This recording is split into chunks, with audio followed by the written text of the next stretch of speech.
Tory rebel groups, which had stayed neutral, are entering this new conflict. We can speak now to the leader of the Justice and Equality Movement, Jibril Ibrahim. Good morning to you, Jibril. You are entering this conflict on the side of the Sudanese armed forces against the RSF. Why? Good morning, James. We are entering the war to defend our civilians.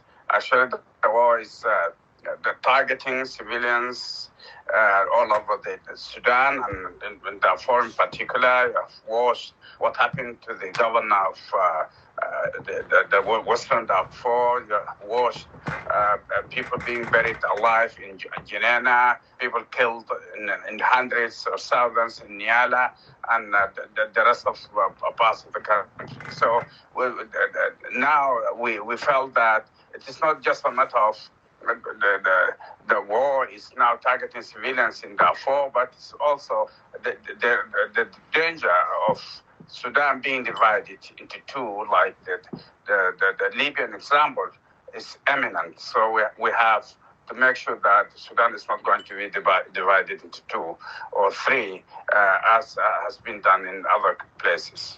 To do this, you are going to have to fight alongside the Sudanese armed forces, the military that you have struggled against, fought against for 20 years, the military that killed your own brother, previous leader of JEM. It can't have been an easy decision.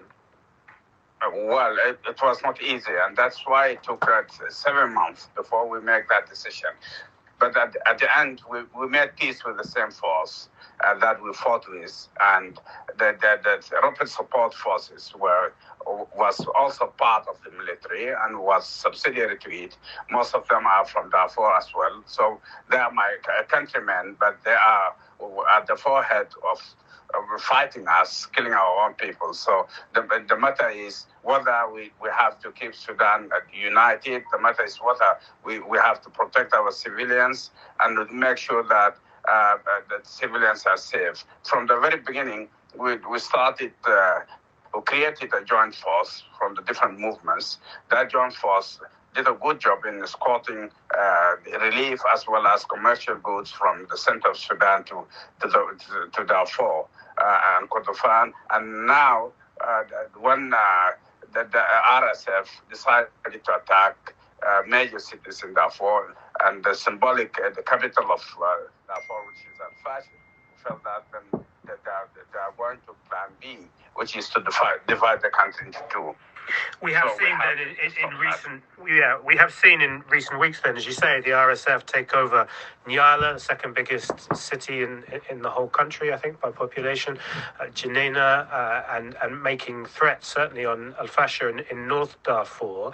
How do you see, then, the conflict evolving? Because there is surely a real risk of a further escalation within Darfur, of also, for example, Zagawa civilians. Many of your JEM members are from Zagawa. Zagawa civilians perhaps being targeted as they has in the past. There's a real risk of an escalation of conflict here. Well, it is, but that's not our choice. That's the choice of RSF, who chose to move to Kordofan and to Darfur. They are very determined to attack Al-Fashir, into which all those who fled Janina, Niala, other parts, Kutum, Tawila, other parts of the country fled to Al-Fashir. Now the population of Al-Fashir is multiplied by 2 or 3 of its own population. So when they attack this city, they are attacking the whole Darfur. So, and it's very likely also they will attack Abdian as well. So we have to be open-minded. If the war is coming, then we have to be prepared for it. We are not going to let them come into Al-Fashir. We are not going to let them come into the end. And if that's what they want, we don't have a choice. Will you be fighting only in North Darfur and Al-Fashir and other parts of Darfur, or will you also lend support to the Sudanese forces elsewhere, in the capital Khartoum or in Kordofan or in other conflict zones? Yeah, actually, we are Sudanese.